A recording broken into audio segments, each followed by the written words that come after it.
자, 여러분 안녕하세요. 황준범입니다. 자, 이번 제 2024년도 4회차에 시행한 ERP에게 1급을 한번 시작해 보도록 하겠습니다. 7월 달에 시행된 회차이고요.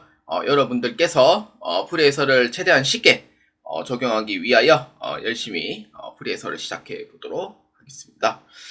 그리고 이 프리해설 자체가 시간이 조금 긴 편이기 때문에 좀 간략하게 보실 분들은 다른 유튜버 분들도 있으니 그분들을 참고로 해서 보아주시면 감사합니다.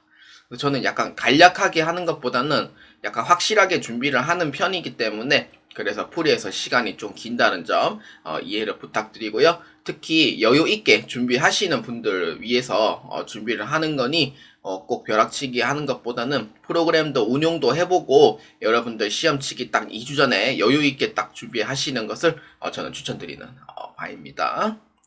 자, 그렇기 때문에 여러분들께서 1번부터 15번까지 한 파트로 진행하고 16번부터 25번까지 한번 한 파트로 진행하겠습니다. 총 2개의 파트로 진행된다는 점 이해 부탁드립니다. 자, 그러면은 1에서 15번인데 1에서 15번은 ERP에게 2급하고 똑같아요. 패턴은 같다. 그래서 1번부터 3번까지는 기초 정보 입력, 즉 시스템 관리에서 출제가 됩니다. 자, 이거는 A형 기준이고요. 문제 출제 유형이 B형, C형, D형 이렇게 4개의 유형이 있는데 C형하고 D형은 이제 문제가 완전 무작위이기 때문에 그때는 이제 문제 키워드를 파악하고 어디에 있는지 연습할 필요가 있고요.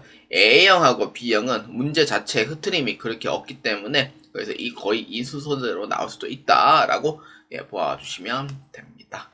그래서 4에서 14번은 회계관리 쪽으로 해서 문제가 출제가 되겠고요. 그 다음에 15번에서 20번까지는 세무관리 쪽으로 해서 문제가 출제가 됩니다. 여기까지는 ERP에게 2급과 같고요. 추가로 5문제가 더 나오긴 되는데 이때 이 5문제는 21번부터 25번까지 원가관리 쪽으로 해서 문제가 출제가 됩니다. 그래서 원가관리 쪽은 특별한 사항이 없으면은 한 곳에 딱 거의 몰아서 나오는데 특히 그 결산 재무제표 쪽에 해당하는 메뉴판이 있죠. 거기에서 주로 출제가 될 거라 보시면 됩니다. 그래서 이러한 패턴을 이렇게 보아주시면 되고 그 다음에 문제의 키워드가 뭔지 파악을 하시는 것도 매우 중요하다. 왜냐? 그 문제 키워드를 파악하는 게 매우 중요한 이유가 이 문제 자체가 문제은행식이기 때문에 그래서 문제가 해당하는 이러한 키워드가 어떤 건지 보고 파악하고 그 다음에 연습해 볼 필요는 있다 라고 보아주시면 되기 때문입니다. 그렇기 때문에 저는 자 문제 1번부터 한번 보도록 하겠습니다. 자 ERP에게 1급 문제 1번입니다. 당사는 전자세금계산서를 발행하는 부가세 매출거래 전표 입력 시 해당 거래처를 입력하면 자동으로 전자세금계산서 여부를 여로 변경해 주도록 일반 거래처 등록 메뉴에서 설정을 완료합니다. 다음 거래처 중 해당 설정이 되어 있지 않은 거래처를 고르시오 입니다. 자, 이 문제의 키워드가 있죠. 제가 원래는 이 부분을 지우는데 답지에 보면은 키워드라는 게 있어요. 그래서 이 키워드를 보고 어디가 있느냐 그거를 파악을 해라 라는 이제 답지에는 그렇게 적혀져 있고요. 실제 시험에는 안 적혀 있습니다. 그래서 이 문제에서는 거래처가 키워드예요. 자, 여기 있죠. 그래서 거래처가 키워드이고 그래서 여기에 어디에 있냐면은 시스템 관리에 클릭하시면은 회사 등록 정보, 기초 정보 관리 이것만 열어주시면 되고요. 그러면은 이름이 거래처가 되어 있으니 일반 거래처하고 금융 거래처가 있는데 그 문제에서는 일반 거래처 등록 메뉴에서 설정을 완료했다고 되어 있으니 그러면 어디로 보면 돼요? 그렇죠. 일반 거래처 등록을 통해서 보아주시면 됩니다. 그렇기 때문에 여러분들은 일반 거래처 등록을 자 클릭합니다. 자, 보면은 이 회사가 지금 해당 전표에 전자사용기사서를 발행하는 이렇게 되어 있고요. 근데 해당 거래처 중 설정하지 않은 거래처를 고르시오라고 되어 있고요. 근데 이 많은 거래처 중에 뭐 하나하나씩 일일이 뒤져볼 필요는 없고요. 여기 왼쪽에 보면은 숫자가 있어요. 예, 숫자를 보고 이게 전자사용기사서 발행 여부가 여로 돼 있냐, 부로 돼 있냐, 이 설정을 잘 보아주시면 돼요. 그래서 우리는 이 00070에 해당하는 나라 오피스를 자 클릭합니다. 자, 나라 오피스를 자 클릭하면은 여기 전자사용기사서 여부가 있습니다. 전자사용기사서 여부에 반영이라고 돼 있고요. 미반영이라고 돼 있는데 반영으로 돼 있으면은 여고요. 미반영이라고 돼 있으면 부입니다. 그렇기 때문에 이 문제에서 미반영으로 되어 있는 부분이 해당되면은 정답이 되는 거죠. 그렇기 때문에 나라 오피스는 여로 되어 있기 때문에 그래서 맞는 의미가 된다. 이렇게 보아주시면 되겠고요. 그 다음에 100번 대전시청에 자 클릭합니다.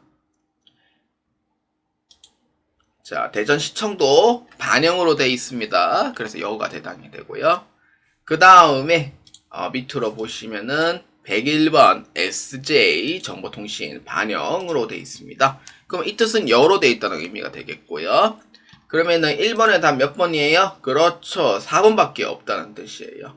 노건 아이템을 자 클릭을 하니 노건 아이템에서는 미반영으로 되어 있어요. 그 뜻은 뭐냐면은 전자 발행을 안 한다는 의미가 되죠. 그렇기 때문에 전자사용기사서 여부는 부로 되어 있다. 즉 미반영으로 되어 있다 라는 의미가 됩니다.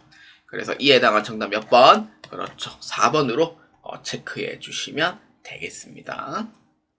자, ERP에게 1급 문제 2번입니다.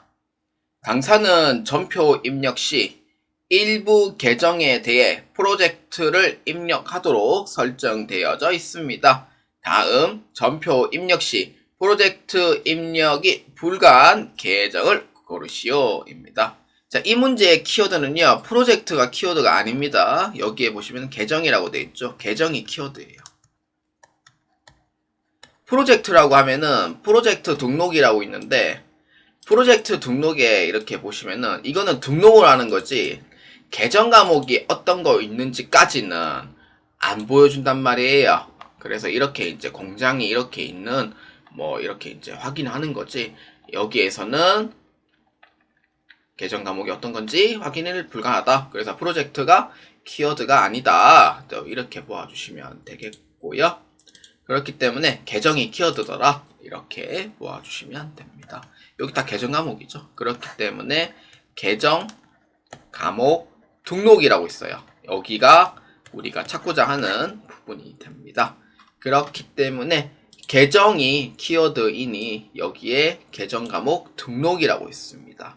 자, 클릭합니다. 자, 계정 과목 등록이 돼 있으면은 여기 번호가 있으니 이 번호를 따라가시면 됩니다. 그래서 108번 외상 및 출금에 보아주시면은 여기 보시면은 제 머리 위에 보시면은 프로젝트 이렇게 있는데 프로젝트를 지금 이 문제에서 전표 입력 시 프로젝트 입력이 불가한 계정이라고 되어 있죠. 그럼 여기에 딱 클릭을 하시면은 차대변 필수, 차대변 선택, 차변 필수, 그 다음 대변 필수 이렇게 되어 있고요. 그러면은 프로젝트가 이게 딱 설정이 되어 있는 부분도 있고 아니면은 프로젝트라는 이름이 없을 수도 있다는 의미가 돼요. 그렇기 때문에 일단은 전체를 한번 붙어보도록 하고요. 만약에 이 F5번을 누르면은 삭제가 되는데 그러면은 만약에 이렇게 없는 경우가 있겠죠. 이런 경우가 아마 정답이 될 수도 있어요. 그렇기 때문에 다시 원상복구 하겠습니다. 자, 그럼 외상 및 출금은 프로젝트가 있더라. 또 이렇게 보아주시면 되겠고요. 그리고 511번 복리후생비예요. 511번은 여기에 번호 따라가면 돼요. 예, 번호가 이렇게 있으면은 이렇게 번호 따라서 가면 되고요. 여기 프로젝트 있죠? 예, 있다. 여기 확인해 주시면 되겠고요. 그 다음 811번 예, 번호 따라가시면 돼요. 811번은 여기 프로젝트가 있어요 없어요? 프로젝트라는 부분이 없죠. 그러면은 프로젝트가 없다는 거는 이 부분이 정답이 될 거다. 또 이렇게 또 보아주시면 돼요. 제가 얘기했듯이 프로젝트가 없다는 의미가 되고, 그 다음에 밑에 보시면은 수도광열비 815번 있습니다. 여기 프로젝트가 있죠. 그러면은 이 문제에서 프로젝트 입력이 불가한 계정은 몇 번입니까? 라고 물어보니 정답은 3번이더라. 이렇게 보아주시면 됩니다. 프로젝트가 없다. 811번은 이렇게 체크해 주시면 되겠습니다. 자, ERP에게 1급 문제 3번입니다. 다음 사원 중 소속 부서가 회계팀이 아니지만 전표 입력 메뉴에서 전표 입력이 가능한 사원은 누구인가? 입니다. 자, 이 문제의 키워드는 두 개예요. 사원, 그 다음에 이 가능한 사원. 이거는 권한 쪽입니다. 이거는 간접 키워드예요. 권한입니다, 여기서. 그래서 첫 번째는요, 이 사원 등록에 이 회계팀이 누군지 일단 한번 보고요. 회계팀이 아닌 사람이 있을 거잖아요. 그 다음 두 번째는 이제 전표 입력이 가능하다 라는 의미는 뭐냐면은 이거는 권한을 설정을 했다는 의미가 되거든요. 그렇기 때문에 사용자 권한 설정에 해당됩니다. 이렇게 숨은 키워드를 유추하는 것도 문제가 출제가 돼요. 대부분 8대2의 비율이라고 보시면 돼요. 자, 일단 처음에는 사원 등록 클릭하고요. 그 다음에 사용자 권한 설정 양쪽 다 클릭하겠습니다.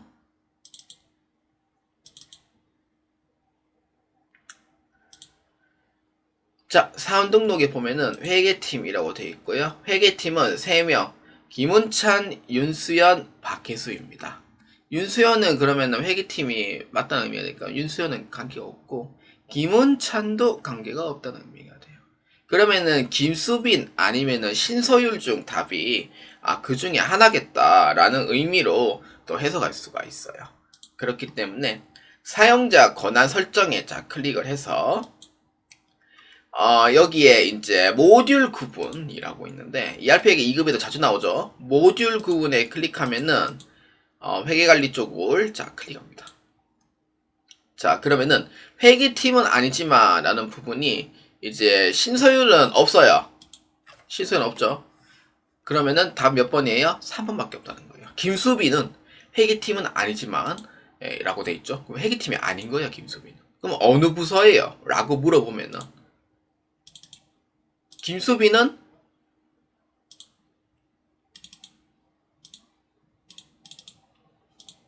여기 영업부 소속이죠. 영업부 소속이니까 회계팀 소속이 아니라는 거예요. 그럼 사용자 권한 설정을 보아하니 김수빈이 여기에 전표 입력에 딱 권한이 있더라 이렇게 보시면 돼요. 그럼 이에 해당한 정답 몇 번? 그렇죠. 3번으로 체크해 주시면 되겠습니다. 그래서 이 문제는 약간 복합적인 문제이기 때문에 문제를 잘 읽고 보시는 것도 중요하고요. 관련 키워드는 권한 설정까지 두 개 다 같이 보셔야지만 정확한 3번이 정답이라는 걸 알 수가 있겠습니다. 자, ERP에게 1급 문제 4번입니다. 자, 4번부터 14번까지는 회계관리 쪽에 해당이 됩니다. 그래서 회계관리를 클릭합니다. 자, 문제 한번 보겠습니다. 당사는 예산을 사용 부서별로 관리하고 있다. 2024년 1분기 동안 회계팀에서 사용한 예산 중 손익계산서에 표시되는 복리후생비의 집행률은 얼마인가? 입니다. 단, 집행 방식은 승인집행으로 조회를 합니다. 복리후생비의 집행률을 이제 그러면 이 문제는 키워드가 뭐냐? 예산입니다. 자, 집행 방식은 승인 집행입니다. 그럼 이 뜻은 뭐냐면은 예산이라고 이제 키워드가 예산이 나오면은 예산관리 쪽으로 보아주시면 돼요. 이렇게 보시면 되고, 그러니까 자금이라고 뜨면 자금관리, 예산이라고 하면 예산관리, 유형자산이라면은 고정자산관리, 그 다음에 승용차다 그러면은 승용차 관리, 이렇게 딱 특수한 키워드가 딱 정해져 있는 게 있어요. 그래서 예산 쪽이니 예산관리를 클릭하면 되는데, 자, 이 문제에서 예산은 우리가 신청한 거냐? 아니죠. 승인한 거냐? 아니죠. 이미 다 끝났죠. 집행했죠. 집행한 거예요. 왜냐? 집행률이라고 돼 있으면은 이미 승인을 하고 집행을 다 했기 때문이에요. 그러면은 뭐예요? 신청, 편성, 조정, 대비, 실적, 초과 중에 어디? 집행했다는 거는 실적을 뜻하는 거죠. 그렇기 때문에 어디로 보면 돼요? 그렇죠. 예산, 실적 현황으로 자 클릭해 주시면 됩니다. 자, 문제는 2024년 1분기 동안입니다. 그래서 1에서 3월입니다. 자, 회계팀이고요. 손익계산서에 이제 되는 거 승인 집행으로 변경해 줍니다. 자, 이렇게 보시면은 복리후생비가 존재를 합니다. 자, 여기 보시면 되고요. 자, 그러면은 이 왼쪽과 오른쪽의 차이가 뭐냐? 자, 한번 설명해 보도록 할까요? 누계 예산은요, 말 그대로 1월부터 시작을 해서 누계인 거고요. 그러니까 조회 기간이 그 1개월 초과인 경우에는 누계 예산 대비 실적을 보셔야 돼요. 조회 기간 1개월 초과. 근데 당월 예산 대비 실적은 1개월 이내예요. 이렇게 1개월 이내. 그러면은 몇 프로예요? 그렇죠. 45%가 해당이 되는 거죠. 근데 만약에 1개월 이내로 물어본다면은 당월 예산 대비 실적을 보면 돼요. 예를 들어서 뭐 6월 달 거만 보겠다. 그럼 6월에서 6월을 조회했을 때 이 부분을 보면 되고, 그 다음에 아까 이 문제 나왔듯이 1분기다 그러면은 1에서 3월 달 거 총 2개 해가지고 조회 나오는 거죠. 그래서 1개월짜리는 오른쪽, 1개월 초과는 왼쪽으로 보아주시면 돼요. 그렇기 때문에 이 문제의 정답 몇 번? 2번이 해당이 되는 거죠. 45% 정답은 2번으로 보아주시면 되겠습니다. 자, ERP에게 1급 문제 5번입니다. 당사는 거래처별 외상 매출금을 관리하고 있다. 2024년 2분기 동안 주식회사 도전 본점에서 외상 매출금 계정 금액이 가장 많이 감소한 거래처를 고르시오입니다. 자, 이 문제의 키워드는 뭘까요? 그렇죠. 거래처가 키워드가 됩니다. 만약에 계정 과목만 나왔다고 하면은 이거는 총계정 원장 보시면 돼요. 근데 계정 과목이 나오면서 거래처도 같이 나오잖아요. 이때는 거래처 원장을 보시면 돼요. 이거 전3에게 1급 때 우리 조회 문제 다 했던 거잖아요. 예, 그대로 나온다고 봐주시면 됩니다. 자, 거래처 원장은 어디에 있냐? 전표장부관리에 있습니다. 자, 이거 하나하나씩 여러분들 다 파악을 할 줄 알아야 돼요. 자, 그래서 거래처 원장은 어디냐? 여기에 있습니다. 자, 클릭합니다. 자, 주식회사 도전 본점이라고 있고요. 그러면은 출력 기준은 발생 기준, 계정 과목은 외상 매출금입니다. 자, 이렇게 치시면 되겠고요. 기표 기간, 조회 기간 2분기니까 4에서 6월입니다. 자, 거래처 따로 없죠? 자, 이렇게 보아주시면 되겠고요. 자, 이 문제에서 가장 많이 감소한 거래처를 보면 돼요. 가장 많이 감소한 거래처 어디예요? 그렇죠. 딱 봐도 답이 있죠. 어디? 하진테크입니다. 2억 100만원만큼 감소를 했죠. 그렇기 때문에 이 문제 정답 몇 번? 5번의 답은 2번으로 체크해 주시면 되겠습니다. 자, 문제 자체가 이번 문제는 그렇게 어려운 편이 아닙니다. 5번까지는 충분히 다 할 수 있는 문제예요. 자, ERP에게 1급 문제 6번입니다. 주식회사 도전 본점에 2024년 3월부터 6월 사이에 외상 매입금 발생 금액이 가장 큰 달은 언제인가? 자, 5번 문제 다시 보자면 5번 문제는 거래처가 있어서 거래처 원장이라고 했었잖아요. 6번은 뭐만 있어요? 그렇죠. 외상 매입금만 있죠. 외상 매입금은 다르게 얘기하면은 계정 과목 명의죠. 이때는 뭐예요? 총계정 원장 보시면 돼요. 자, 이 키워드 잘 기억해 주세요. 특히 전3에게 1급 하시는 분들도 특히 잘 기억해 주시고요. 자, 그렇기 때문에 이 문제에선 똑같이 전표 장부관리 쪽에 존재하고요. 총계정 원장이라고 있습니다. 계정별 원장 봐도 돼요. 자, 총계정 원장으로 자 클릭합니다. 자, 날짜는 3에서 6월. 그러니까 일별로 보는 것보다는 월별로 보는 게 오히려 나을 수도 있고, 일별로 봐도 상관은 없어요. 근데 저는 월별로 하겠습니다. 자, 2024년 3월 6월입니다. 계정은 251번 외상미 입금으로 해주시면 됩니다. 자, 이 문제에서 외상미 입금 발생 금액이 가장 큰 단어는 언제냐? 외상미 입금은 부채성 계정 과목. 부채의 증가는 차변입니까? 대변입니까? 맞아요. 자, 맞아요. 대변입니다. 그렇기 때문에 대변으로 보아주시면 되겠고요. 가장 많이 발생한 달 금액 얼마예요? 그렇죠. 딱 봐도 답이 나와요. 3,151만 5천원이 됩니다. 이에 해당한 정답 몇 월? 6월 달이 되는 거죠. 그래서 6번에 답 몇 번? 4번으로 체크해 주시면 되겠습니다. 자, ERP에게 1급 문제 7번입니다. 당사는 매출 채권으로 외상 매출금과 받으러 온 계정을 등록하여 사용 중이다. 주식회사 도전 본점의 2024년 11월 8일 기준 매출채권 잔액은 얼마인가? 입니다.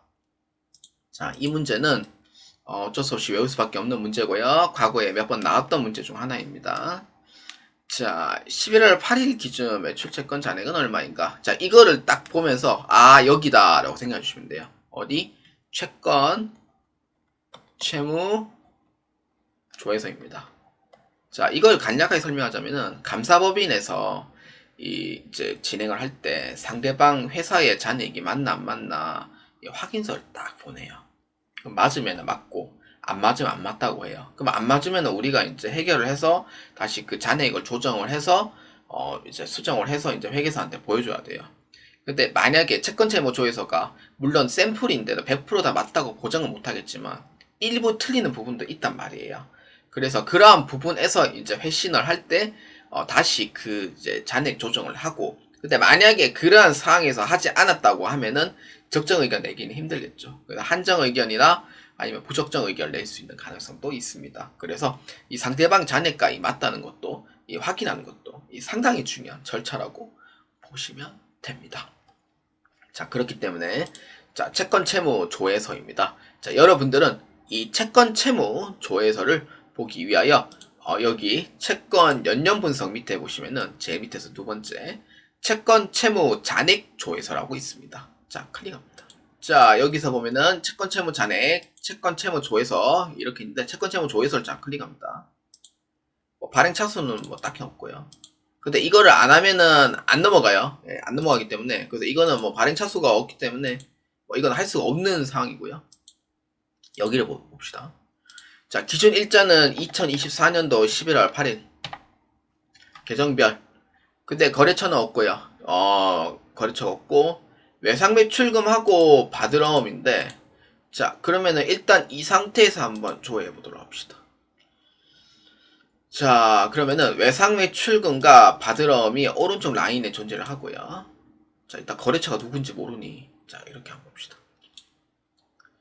자, 그러면은 이 외상 매출금 받으러움 이렇게 존재를 하고, 자, 거래처명이 이렇게 있습니다.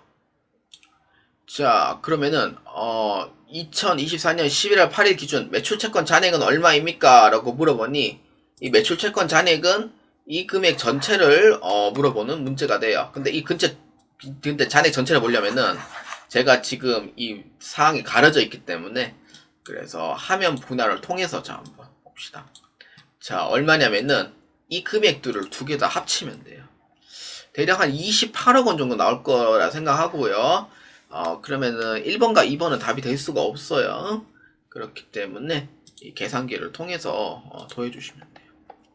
2812, 018, 0001이 됩니다. 그래서 이 두 개의 잔액을 합쳤을 때 해당할 정답 몇 번이에요? 그렇죠. 7번의 답은 4번으로 체크해 주시면 되겠습니다. 그래서 문제 자체는 크게 어려운 내용은 아니에요. 자, ERP에게 1급 문제 8번입니다.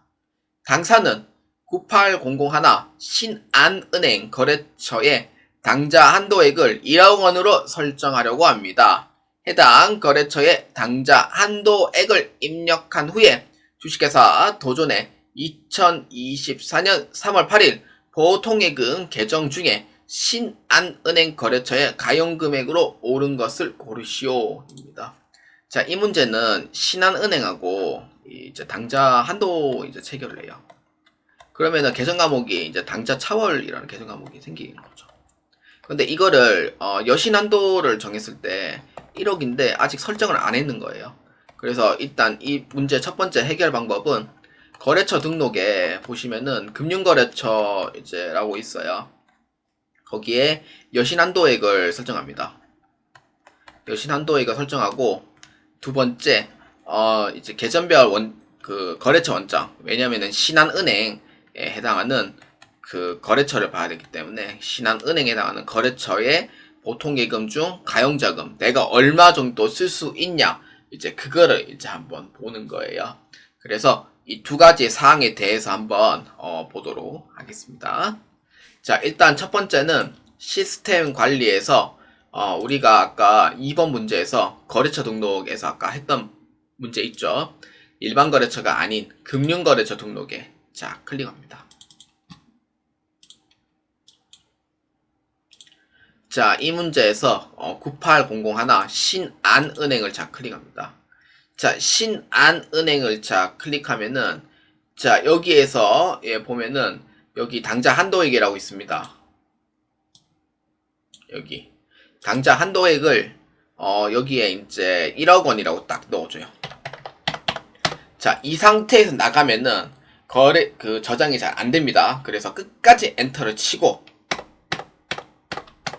다른 칸으로 넘어가기 전까지 끝까지 엔터를 치고 이렇게 하면은 저장이 됩니다. 그래서 1억 원만 치고 나가면은 저장이 안 돼요. 그래서 끝까지 엔터까지 치고 화면이 다른 걸로 넘어갔을 때 그때 닫아주시면 됩니다. 그럼 이렇게 하면은 첫 번째 사항은 끝나게 되고요. 그 다음 두 번째는 이 거래처 원장, 아까 우리 했던 문제가 있죠. 거래처 원장을 자 클릭합니다. 자, 거래처 원장에서 보면은 기표 기간은 3월 8일 현재라고 되어 있죠. 2024년 1월 1일부터 3월 8일이라고 되어 있고요. 계정별은 보통예금, 즉 103번 재예금이라고 있습니다. 자, 근데 이거는 계정 과목이고요. 세목별로 보면은 10301이라고 있어요. 보통예금. 이거 다시 보여드릴게요. 여기 계정 과목이 주 계정 과목, 보조 계정 과목 나눠져 있거든요. 그래서 계정별로 하면은 이게 안 떠요. 그러니까 재예금이라 나오거든요. 그럼 재예금 나오면은 외화도 같이 나와요. 그렇기 때문에 세목별로 변경을 해주고 보통예금 하면은 나와요. 그래서 이렇게 해주면 되고, 그 다음에 거래처는 98001 신한은행으로 해주면 돼요. 자, 그러면은 가용자금이 얼마입니까? 물어보니 현재 잔액은 마이너스 9,918만 8천원이에요. 이 뜻은 뭐냐? 전부 다 대출금이라 생각하시면 돼요. 마이너스라고 하면 마이너스다 이퀄 대출금. 그럼 우리 한도가 아까 얼마였죠? 1억이었죠. 1억에서 9,918만원만큼 빼면 돼요. 그래서 얼마예요? 188,000인데 99180이라 해서 틀렸네요. 81만 2천원이 돼요. 그래서 이에 해당하는 정답 얼마? 나는 이 신한은행에 81만 2천원만큼 더 쓸 수 있다는 거예요. 그래서 해당 금액 얼마? 정답은 2번으로 체크해 주시면 되겠습니다. 자, ERP에게 1급 문제 9번입니다. 2024년 12월 말 결산 시 도전 본점이 외화예금으로 보유하고 있는 유로 금액은 얼마인가? 입니다. 자, 이 문제에서는 외화예금이 키워드가 됩니다. 자, 여기서 원화가 있고 외화가 있는데 외화를 따로 볼 수 있는 곳이 있어요. 외화는 돈이잖아요. 돈을 한자로 얘기하면 뭐예요? 그래서 자금인데, 그러면 자금을 이렇게 보면은 자금관리 쪽을 볼 수 있는데, 자금관리 쪽은 이렇게 딱 클릭하면은 외화를 볼 수 있는 자원관리는 없어요. 아쉽게도. 그래서 어디에 있냐면은 여기에 있습니다. 외화면은 외화명세서라고 따로 있어요. 여기에 보시면 돼요. 자, 그렇기 때문에 외화 쪽이다 그러면은 외화명세서를 생각해 주시면 됩니다. 자, 그래서 외화명세서를 자 클릭합니다. 자, 그러면은 잔액은 본점이고요. 기표 기간은 언제냐면은 12월 말 결산 시라고 되어 있습니다. 그래서 1월 1일부터 12월 말로 잡아주면 되고요. 거래처는 없어요. 계정 과목은 하나만 뜰 거예요. 어디? 외화예금 하나밖에 안 뜰 겁니다. 자, 그래서 외화예금으로 보유하고 있는 유로 금액은 얼마입니까? 라고 물어보니 유로 금액은 기말 외화 보시면 되죠. 그래서 얼마? 6천, 6천이네. 6천 유로라고 보아주시면 돼요. 제일 위에 게 EUR입니다. 그래서 6천 유로다. 이렇게 보아주시면 돼요. 그래서 이에 해당한 정답 몇 번? 정답은 3번으로 체크해 주시면 되겠습니다. 자, ERP에게 1금 문제 10번입니다. 주식회사 도전 본점에 2024년 4분기에 ERP13A01 김은찬 사원의 작성한 전표 중 전표 상태가 미결인 전표는 몇 개인가? 입니다. 자, 이 문제의 키워드는 미결이 키워드입니다. 자, 우리는 도전 K랩하고 그 다음에 위하고하고는 이건 다릅니다. ERP는 권한이라는 게 있어요. 아까 우리 권한관리 봤었죠. 이 권한 자체가 누구는 쓸 수 있고 누구는 못 쓰게 만드는 그게 있단 말이에요. 그렇기 때문에 ERP도 전표를 우리가 입력을 하면은 바로 승인되거나 입력하면은 바로 뭐 저장되거나 그런 건 없어요. 그래서 세 개를 나눠줘요. 미결, 그 다음에 승인. 두 개다. 미결, 승인. 이렇게 나눠줘요. 그래서 승인은 이제 승인할 수 있는 이 권한이 부여된 사람만 승인을 할 수가 있습니다. 그래서 미결은 이제 승인 날 때까지는 기다려야 돼요. 그래서 권한이 있냐 없냐에 이제 그런 차이가 이제 있는 거죠. 그렇기 때문에 이 문제에서는 어디냐면은 전표 승인 해지를 할 수 있는 곳이 있습니다. 그래서 이 부분이 해당이 돼요. 그래서 전표 승인 해제 어디에 있냐? 여기 두 번째 전표 승인 해제가 있습니다. 자, 클릭합니다. 자, 문제에서는 2024년 4분기입니다.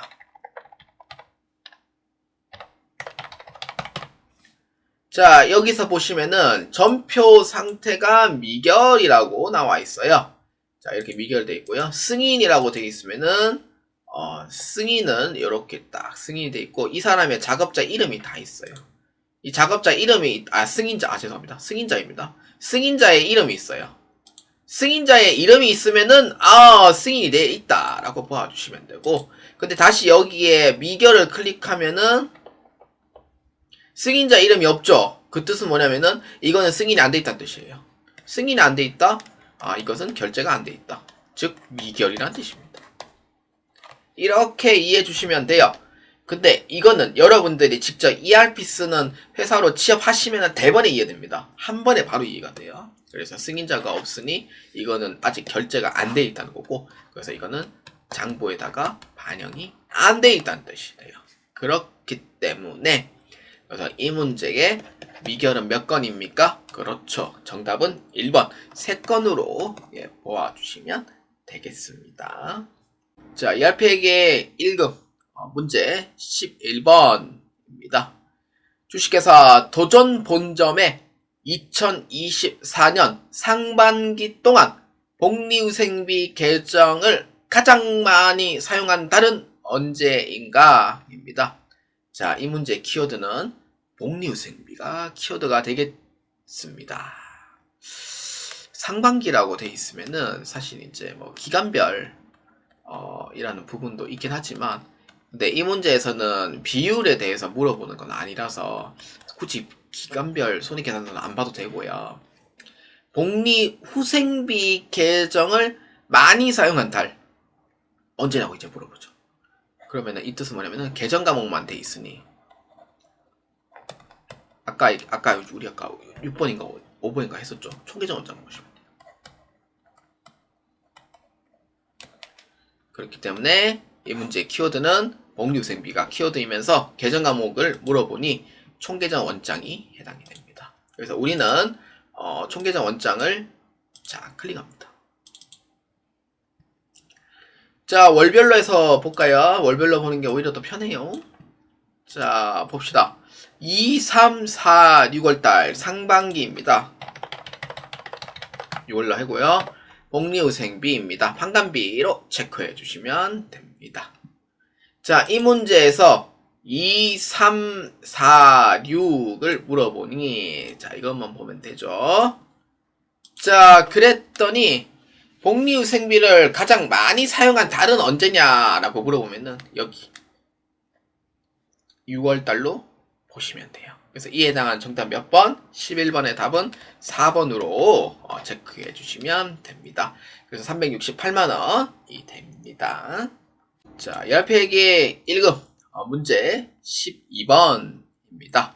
2001번 영업부에서 작성한 승인 전표 중 도전 본점에 2024년 2월 한 달 동안 현금의 출금액을 합산하면 얼마인가? 입니다. 자, 이 문제는 두 가지 키워드입니다. 현금만 물어본다 라고 하면은 only 현금만 물어본다면은 현금 출납장이 됩니다. 여기가 이제 메인 키워드가 되고요. 그 다음에 보조 키워드가 하나 있는데 영업부라고 돼 있죠. 영업부는 부서예요. 그래서 현금 출납장 안에서 부서별로 현금 얼마 썼는지 딱 조회할 수 있는 그런 키가 있어요. 그렇기 때문에 이 문제에서는 현금만 물어본다면은 현금 출납장을 클릭합니다.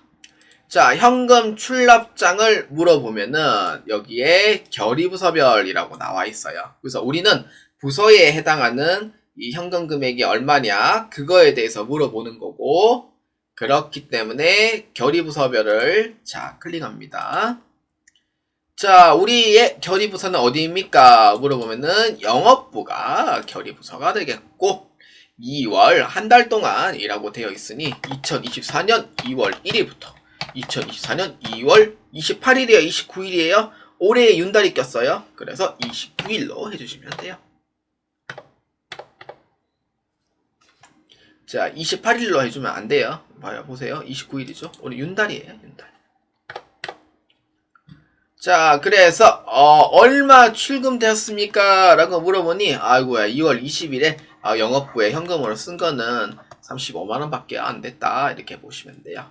선생님, 영업부는 돈을 더 많이 쓰지 않나요? 그렇죠, 많이 쓰죠. 뭐 접대하는데 쓰고 뭐에 쓰고 하지만 결국은 그거는 카드예요. 카드로 위주로 많이 쓰는 거고 이제 현금으로 쓰는 거는 거의 없죠. 그래서 35만원 사용했다, 이렇게 봐주시면 돼요. 그래서 정답 몇 번?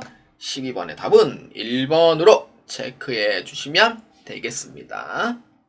자, 열폐기 1급 문제 13번입니다. 주식회사 도전 본점에 2024년 5월 20일에 발생한 전표에 대한 설명으로 옳지 않은 것을 고르시오입니다. 자, 이 문제는 5월 20일에 발생한 전표가 됩니다. 이 전표가 키워드예요. 우리는 전표를 이제 발생했다. 그럼 그 뜻은 뭐예요? 장부에 입력을 했다라는 의미로 보는 거죠. 전표의 뜻은 뭐냐? 우리는 장부에 입력을 했다. 그럼 어디로 보면 돼요? 그렇죠. 전표 입력을 보아주시면 됩니다. 단순해요. 그 전표이기 때문에 전표 입력을 클릭합니다. 자, 그럼 날짜는 5월 20일로 한번 봅시다. 자, 5월 20일가 엄청 많아요. 무슨 뭐 이렇게 많습니까? 물어보면은, 자, 1번부터 한번 보겠습니다. 교육 훈련비는 지출된 내역이 없다. 그럼 하나씩 다 보죠. 상품에 사무용품비 뭐 이렇게 있죠. 보니까 뭐 교육 훈련비를 포함하니 없어요. 예, 교육훈련비는 지출된 내역이 없다는 부분이 맞아요? 틀려요? 그렇죠. 맞다는 의미가 돼요. 교육훈련비는 없습니다. 그 다음 2번. 손익계산서에 표시되는 사무용품비 계정이 총 6번 사용되었답니다. 자, 일단 이 문제에서 사무용품비를 한번 볼까요?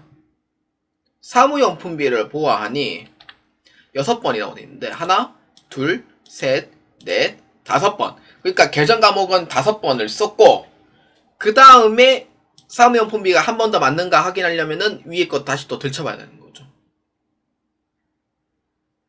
하나 더 있죠. 그렇죠. 사무용품 하나가 더 있죠. 6번입니다. 그래서 총 6번이라는 부분이 맞아요? 틀려요? 맞다는 의미가 돼요. 그래서 총 6번 사용을 했다. 또 이렇게 보아주시면 되겠고요. 그 다음 3번. 손익계산서에 표시된 여비교통비 지출액 63만원 중 53만원이 현금으로 지출되었다. 그러면은 여비교통비를 한번 볼까요?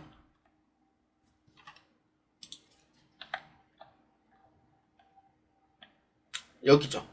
여비교통비의 금액을 보아하니 53만원이 현금으로 지출되었다는 내역이 확인이 되었고, 그러면은 선생님 10만원이 비는데요? 이렇게 보면은 10만원이 비는 건 맞아요. 맞기 때문에 10만원이 비는 부분에 대해서 밑에 이제 보시면은 여비교통비가 또 있었거든요. 분명히 여기 있죠. 여비교통비. 근데 미지급 비용이죠. 그 뜻은 뭐냐면은 아직 돈을 안 줬다는 뜻이 되는 거죠. 그래서 현금으로 준 거는 53만원이 맞고요. 총 지출액은 63만원이 맞습니다. 그러면은 맞다 이렇게 보아주시면 돼요. 그 다음 4번 제동거래처로부터 원재료 300만원을 매입한 후에 대금은 현금으로 지급했답니다. 우리가 매입 쪽에 해당하는 부분이 하나 있었어요. 그러니까 아까 원재료 하나 있었죠. 자, 한번 볼까요? 여기 있네. 여기가 제 돈 거죠. 자, 상품을 구입을 했어요. 근인데 현금으로 줬어요? 아니죠. 뭘로 했어요? 외상으로 매입을 했는 거죠. 그렇기 때문에 현금을 지급했다는 게 아니고 외상으로 매입을 했다 이렇게 봐주시면 돼요. 그렇기 때문에 13번에 다 몇 번? 4번으로 체크해 주시면 되겠습니다. 자, ERP회계 1급 문제 14번입니다. 주식회사 도전 본점의 업무용 승용차 220나 0927 차량에 대하여 운행기록부를 작성하고 있다. 2024년 1월 10일 9시부터 ERP13A03 김수빈 사원이 일반 업무용 주행거리 80km 해당하는 차량을 사용합니다. 해당 내역을 운행기록부에 작성한 후에 2024년 1월 한 달 동안 해당 차량의 업무 사용 비율을 조회하면 얼마인가 입니다. 운행 내역은 작성 후 재조회하여 상단의 업무 사용 비율을 기준합니다. 자, 이 문제에서는 운행기록부, 즉 업무용 승용차 키워드가 되고요. 그 다음에 운행기록부도 같이 해당이 돼요. 이걸 합치면 돼요. 업무용 승용차라고 되어 있으면은 메뉴에 업무용 승용차라고 있어요. 자, 그러면 이건 등록한 게 아니죠. 우리는 운행을 했단 말이에요. 운행기록이라는 부분이 존재를 할 거예요.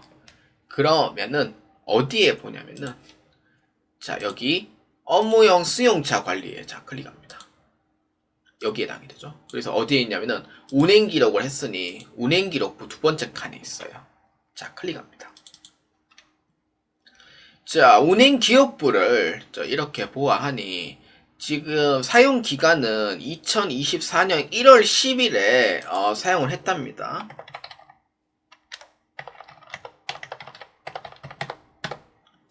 자, 차량은 어떤 거니? 라고 물어보니 20나 0927 차량이에요. 그래서 조회를 한번 합니다.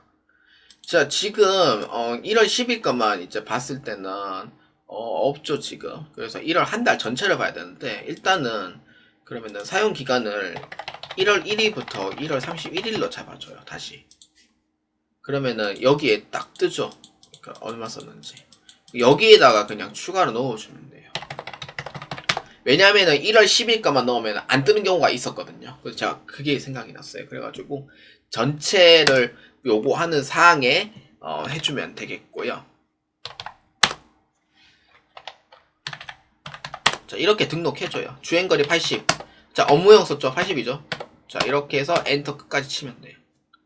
자, 이렇게 해서 등록을 했어요. 등록을 하고 해당 차량 사용했고 총 키로수는 120, 320, 400km 정도 사용을 했네요. 그러면은 오른쪽 칸에 보시면은 여기 총 주행거리 320대 있죠? 아직 지금 갱신이 안 돼 있는 거예요. 그렇기 때문에 여기 주행 전후거리 재계산 자 클릭합니다. 그럼 400으로 나와야 돼요. 400 나오죠. 근데 만약에 이거를 입력만 해놓고 여기 위에다 확인한다? 그러면 키로수 안 맞아요. 그래서 정답 틀리는 게 되는 거고. 그래서 여기에 주행 전후 거리 재계산을 해서 다시 400km 맞나? 그러니까 주행거리가 맞나? 확인하고 그 다음에 업무 사용비 보시면 돼요. 그래서 얼마? 50%가 해당이 되죠. 그래서 14번에다 몇 번? 1번으로 체크해 주시면 되겠습니다. 자, ERP에게 1급 문제 15번입니다. 15번부터 20번까지는 부가가치세 관리와 메인 매출장을 통해서 한번 보겠습니다. 자, 이 문제에서 주의사항 하나 있습니다. 뭐냐면은 부가가치세는요, 본점에 대해서 물어보진 않습니다. 그래서 조회를 할 때 지점에 대해서 조회를 하니 이 부분은 실수 없이 꼭 해주시길 바랍니다. 저도 풀이 해설하면서 실수가 몇 번 나왔기 때문에 그래서 이 부분은 좀 신경을 좀 많이 써야 돼요. 자, 15번. 자, 한번 봅시다. 주식회사 도전 지점에서 2024년 2기 부가가치세 예정 신고 기간에 신흥전자 거래처로부터 수취한 전자 세용계산서 중 매입 불공제로 처리한 건은 몇 건인가? 입니다. 자, 이 문제의 키워드는요, 매입 불공제가 키워드가 됩니다. 자, 우리는 15번에서 20번까지는 부가가치세에 대해서 물어보기 때문에 부가가치세 관리 쪽으로 보아주시면 돼요. 자, 부가가치세 관리에서 우리는 불공제에 대한 소식을 보겠다라고 하면은 전산세무 2급을 배우신 분들은 잘 아시겠지만 매입세 불공제 내역이라고 있습니다. 자, 어디에 있냐면은 여기 불공제죠, 말 그대로. 그래서 매입세 불공제 내역을 자 클릭합니다. 자, 사업장은 도전 지점입니다. 기간은 2기 예정입니다. 7에서 9월입니다. 자, 7에서 9월. 자, 그러면은 신흥전자 거래처로부터 수취한 세용이산서가 매입 불공제로 처리한 건수를 물어보는 거예요. 자, 그래서 불러오기를 해줍니다. 자, 이게 두 건이고요. 근데 이 두 건인데 이 두 건에 대한 내역이 해당 거래처가 어떤 건인지까지는 몰라요. 그렇기 때문에 한 번 더 봐야 될 부분이 있어요. 뭐냐면은 메인 매출장. 자, 클릭합니다. 어디에 있냐면은 여기 있습니다. 일단 두 건인가는 확인했고요. 근데 이게 신흥전자인지 아닌지까지는 알 수가 없어요. 자, 여기에 이제 신흥전자 건지 아닌지 확인하기 위해서는 세무구분별. 자, 클릭합니다. 자, 지점이고요. 자, 날짜는 2기 예정 7에서 9월입니다. 출력 구분은 매입이고요. 거래처는 신흥전자입니다. 자, 그 다음 밑에 세무 구분은 불공제로 잡아주시면 돼요. 굳이 안 해도 돼요. 어차피 뭐 불공이라고 밑에 뜨니까. 자, 몇 건이에요? 아까 두 건이었, 아까 우리 매입세 불공제 내역에서는 두 건이었는데, 아까 이 금액이 거래처가 누구인지는 모르잖아요. 그렇기 때문에 메인 매출장을 한 번 더 클릭을 하는 거예요. 그렇기 때문에 사유는 접대비 관련 매입세 불공제고요. 건수는 몇 건? 한 건으로 보아주시면 돼요. 그래서 이에 해당한 정답 몇 건? 1번으로 체크해 주시면 되겠습니다.